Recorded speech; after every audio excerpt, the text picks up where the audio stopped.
Well, good morning everybody. It's Friday the 21st, I think it's the 21st of January. I'm here in Queanbeyan at Wishart again. Not Queanbeyan, sorry. I get that from Queensland in Wishart. And I'm starting my morning run. It's about 5:30 in the morning. And I'm starting my morning run. Although I'm heading off south, I'm actually going to go in the opposite direction today, so I'll go around the front of the dog park here and go in the opposite direction today with the idea of showing you a bit of different scenery and seeing a different route to run. This is all part of the Bulimba Creek bike path, cycleway. It's part of our network of cycling tracks around Brisbane.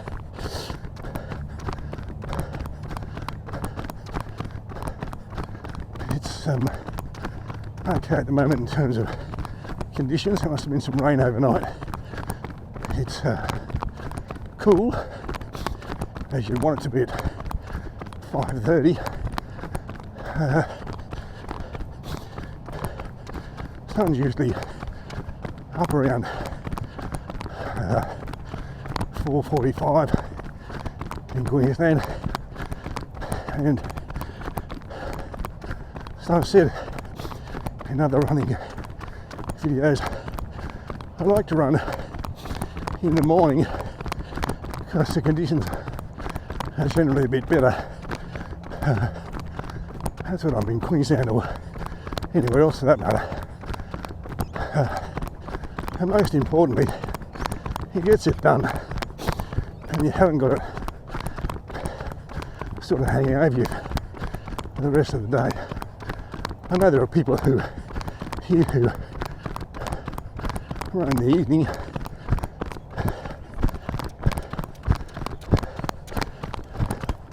but even in summertime there's no light saving.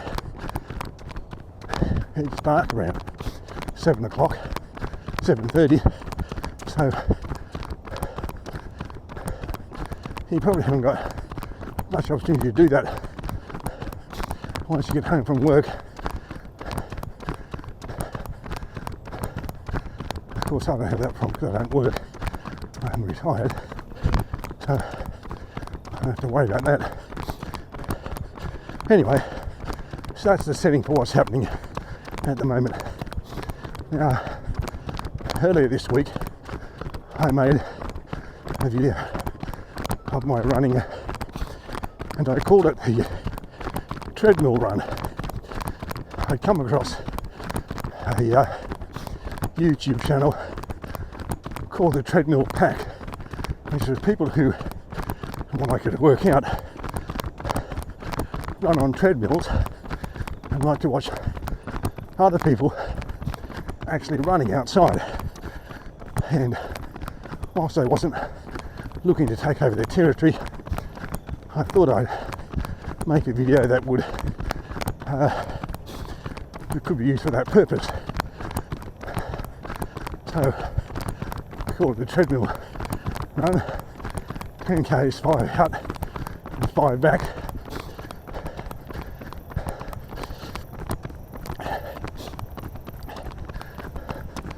And I got a comment from a viewer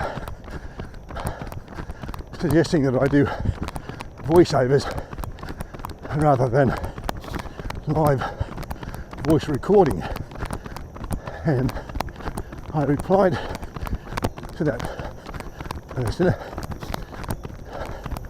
saying why I didn't do it as a voiceover. And I thought I'd explain that to you first.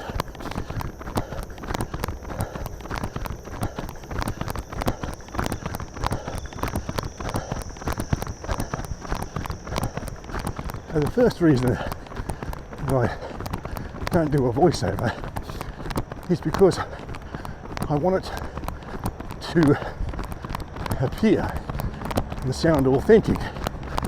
That is, when I say I'm running, I want you to think I am running, and you can hear that by my breathing, the sound of my feet, outside noise, and so on. Now, of course, if you're not interested in what I'm talking about at any point, just turn the volume down. I don't put music on a lot of my videos because, or some of them, because I run into copyright issues, even with music that's supplied with the video editing software. And whilst that doesn't count as a strike against you on YouTube, it's just a thing I don't want and I don't need. We just passed under the Capalaba Mount Gravatt Road and we're coming into Broadwater Park.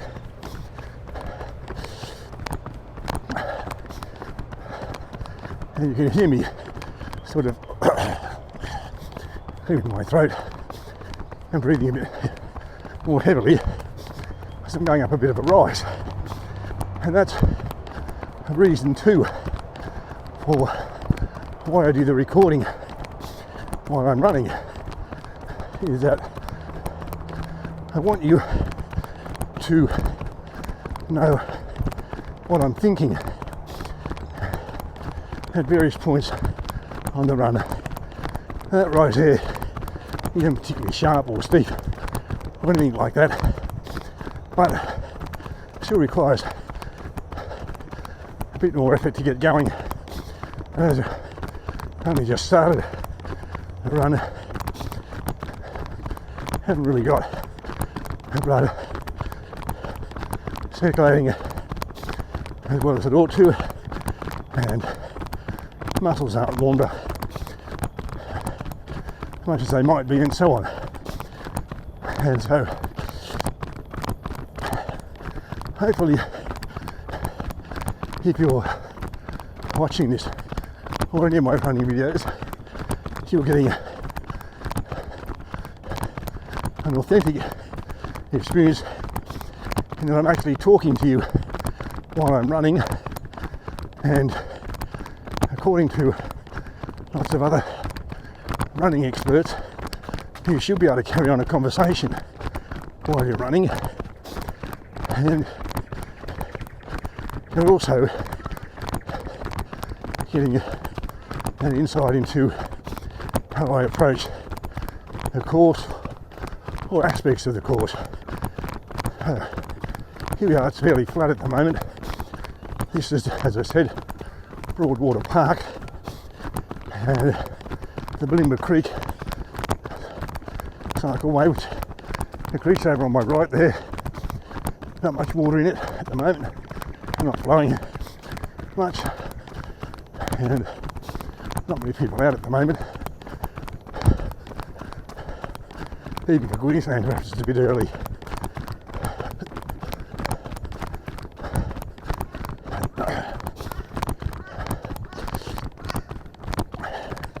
I've got the Action 2 camera on with the reserve power unit, so hopefully there's enough battery power to record a run.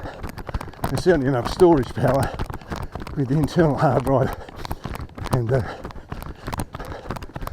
64 gig micro SD card.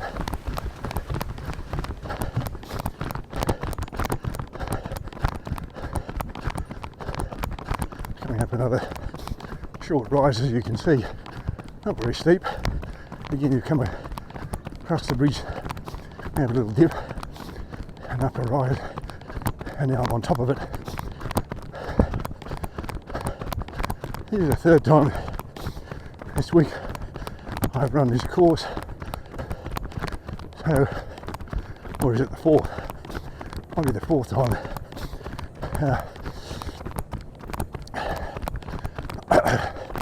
Hopefully I'm familiar with it all now.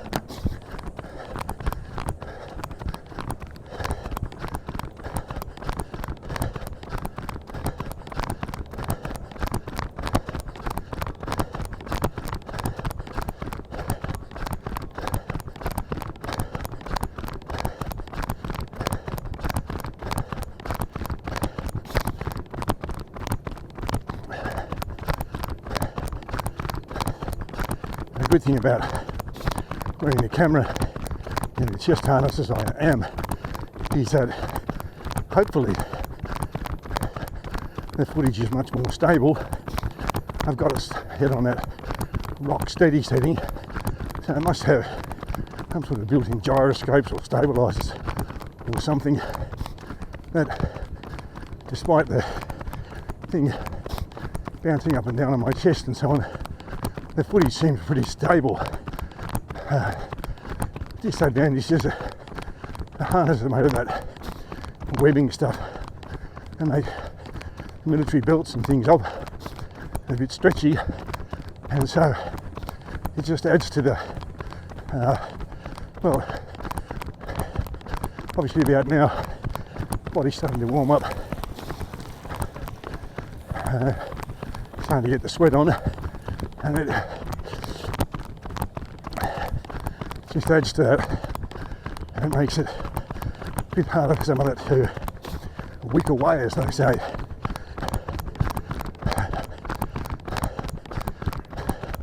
Some shelters and a dog park.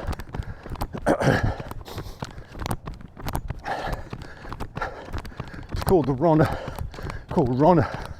Woolley Place. And ask me who Ron Woolley is, and it says on the sign. Having run up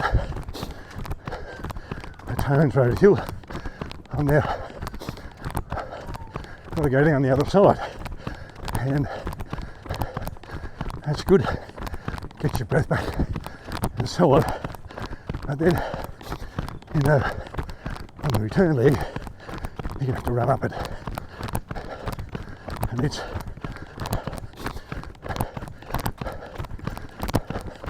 longer and a bit steeper.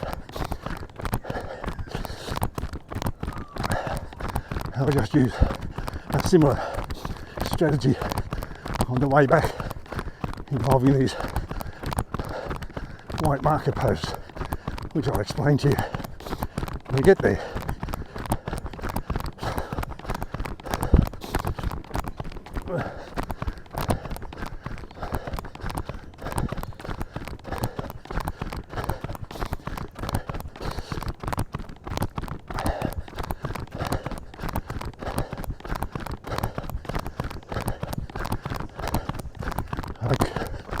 Could pick up the pace and let gravity do its thing and add to it a little bit, but I don't.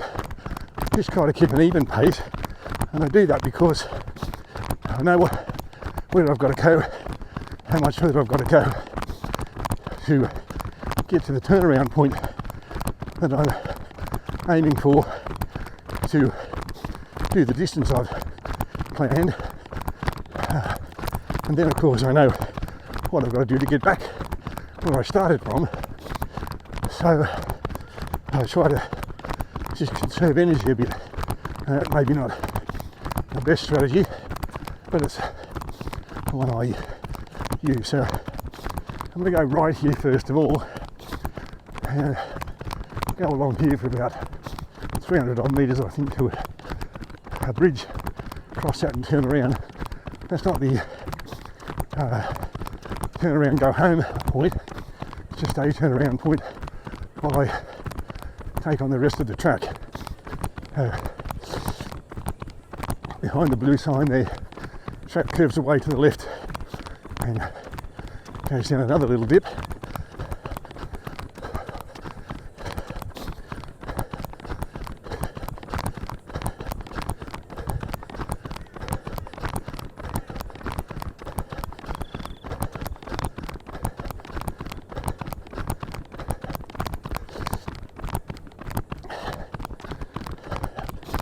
Not as steep as the Tones Road Hill, either coming or going. Nevertheless, it's a bit of a dip down. I hope I'm right in saying around the bend is the bridge across the creek.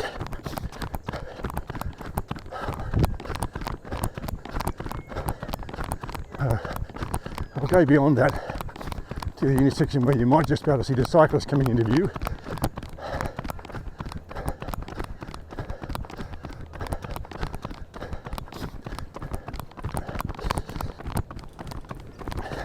But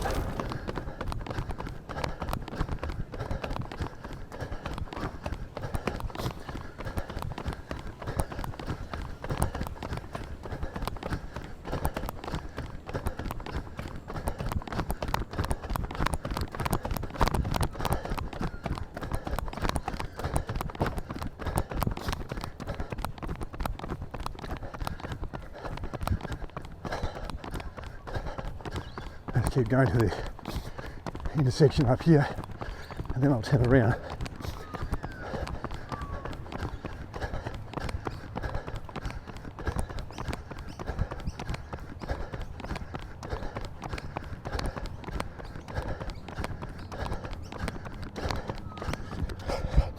Maybe you can see that 3.89 kilometres so far.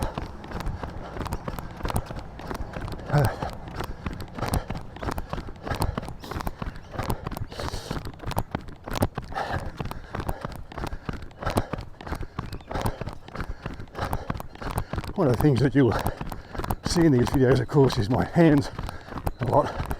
You can't avoid that. The way I've got the camera placed, I need the reserve power unit to make sure I've got enough battery. And so you might notice sometimes my hands are fully open and they seem to close up into fists. And I talked about this before. It seems to be almost a natural thing that they want to close themselves up. And in winter time, that's a good thing. Not up here perhaps because it doesn't get that cold, but down in Goulburn where I live, it does get quite cold in winter. -6, it's not unusual. Not an everyday occurrence, but it's not unusual. So in winter time, if you're not running in gloves, you want to close your hands up a bit, or close them up, reduce the surface area, and therefore try and keep them warm, especially your fingertips.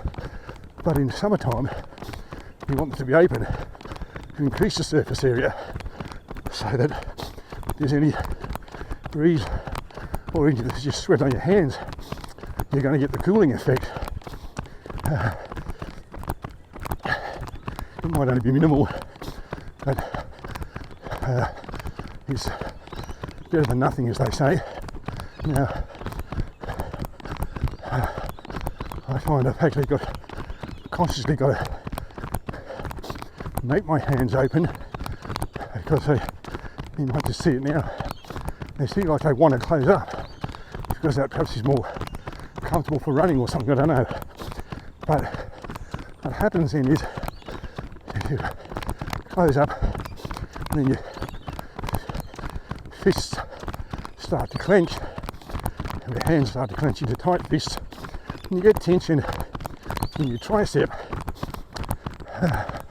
It's much at the back of your arm for those who are not sure what I'm talking about. I'm not a doctor, but I just know that's called a tricep. One at the front that you bulges when you raise your arm is a bicep. The guns, as some people like to call them. So the tricep gets tension in it, and that tension translates then into tension in the muscle that's around your shoulder blade, and it just feels uncomfortable. Not painful, just uncomfortable. So a big dilemma what to do with your hands. If you try to force them open, you're doing almost the same thing. Try to force them to stay open when they feel as if they want to close. You're almost doing the same thing, that is creating a tension in that muscle. Particularly the case, it seems to me, for me, on my left arm. I don't know why. I'm right-handed, so you'd expect it to be the other one. But that's an observation.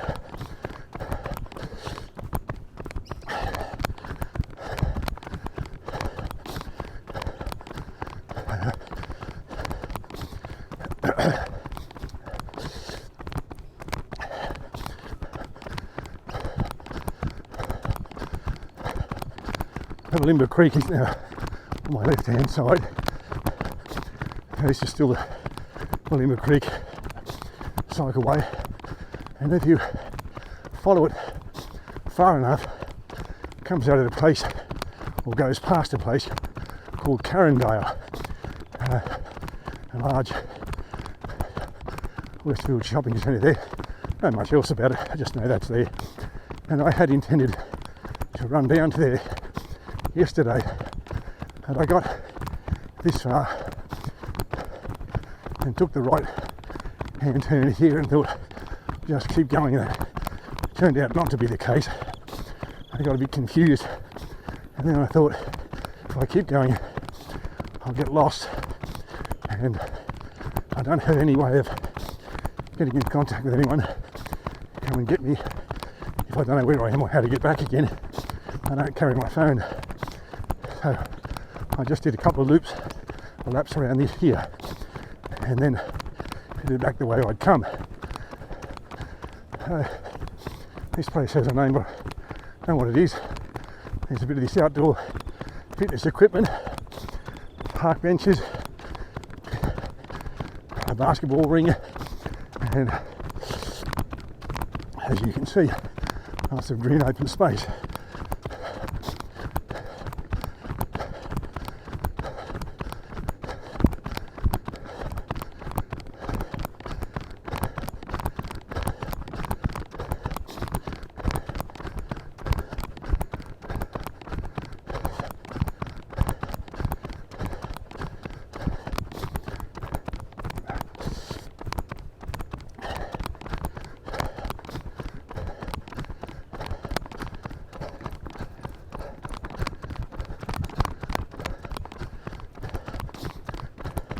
G'day.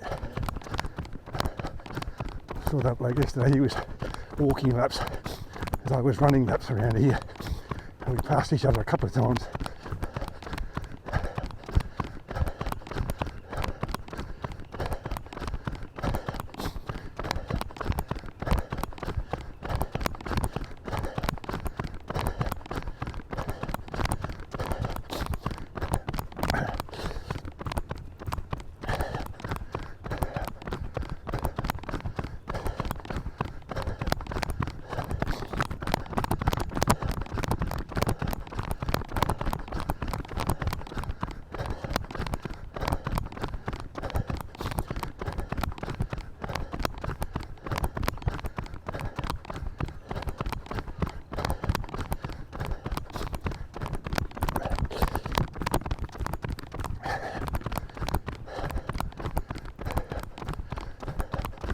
All this outdoor fitness equipment.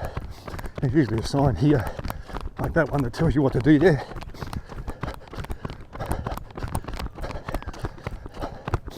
In most cases I find that stuff is pretty well looked after. Occasionally a sign gets damaged. Most of the equipment's pretty sturdy and gets well looked after by the people who use it.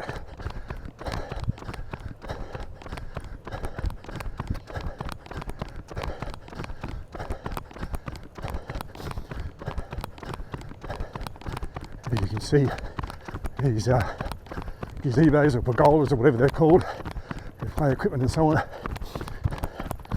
And I went off here yesterday, up a little rise here, and there's a roundabout just out on the road there. So I went around it, as I'm going to do today, and just came back down again.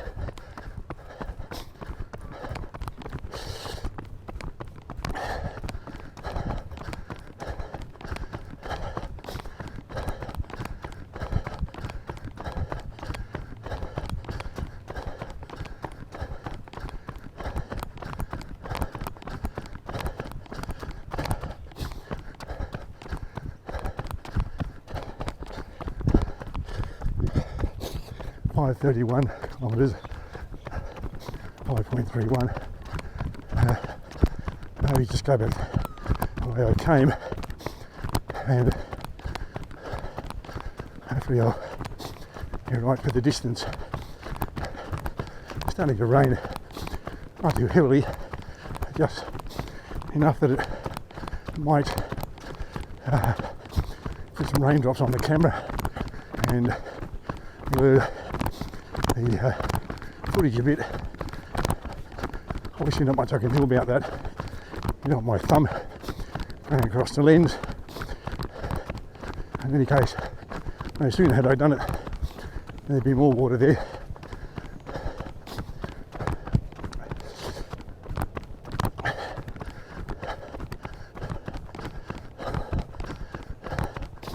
This is, as you can see, a nice flat section. I don't have to do too much thinking about what's the strategy here, how do I get around this bit, other than just putting one foot in front of the other, keep going. And if I weren't making video and talking to you, I'd be thinking that in my head, saying this is the easy section. You can only run 5k, not hard. Just keep going. And so that's what I'm going to try and do. And I know I've got that Tones Road hill to get up. Trying not to think too much about it till I get to it, but I know it's there.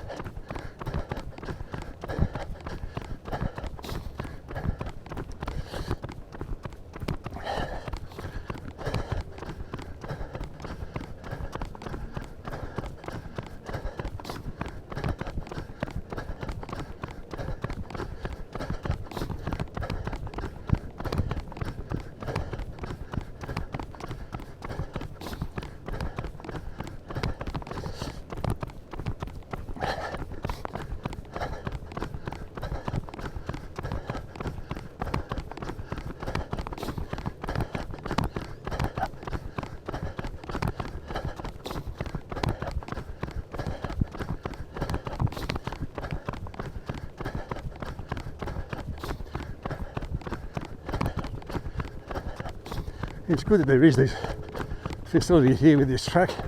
I don't know how it came about or how long it's been here and all that, but there are people who live here who, like that gentleman we just saw, come out and do their morning walks around here. Here we walk their dogs.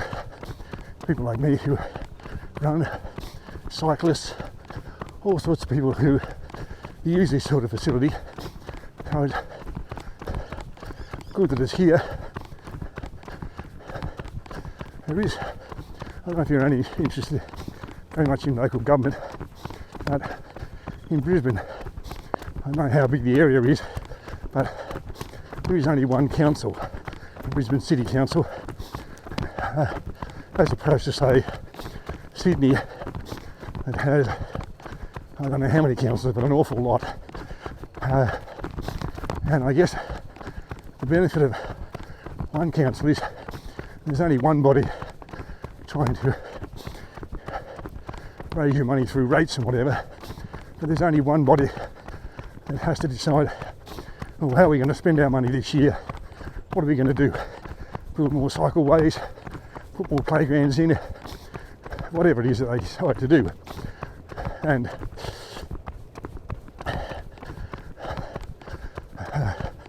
I guess, I don't know a lot about it up here, but I guess subject to the rules and procedures and laws of the state government, planning laws and so on, there's only one council that's got to give approval for a planning development or development of any sort, rather than in Sydney where one council might say, no, we don't approve that thing,